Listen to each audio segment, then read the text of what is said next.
বিশ্ব রাজনীতিতে চীনের প্রভাব কতখানি ইরান ইসরায়েল সংঘাতে তা আরও একবার প্রমাণ হয়েছে।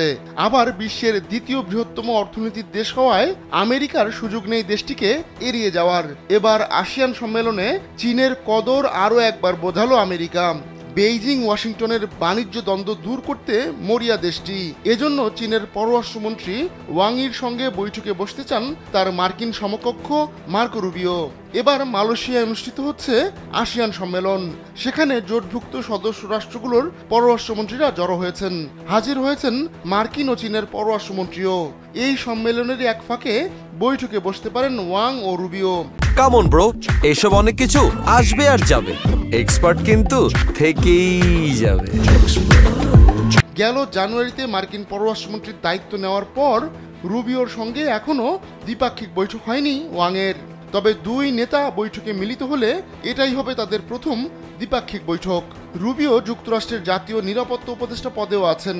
বৃহস্পতিবার তিনি জানান, ইউক্রেন যুদ্ধের সমাপ্তি ঘটাতে বেইজিংয়ের কাছে আবেদন জানাতে পারে ওয়াশিংটন।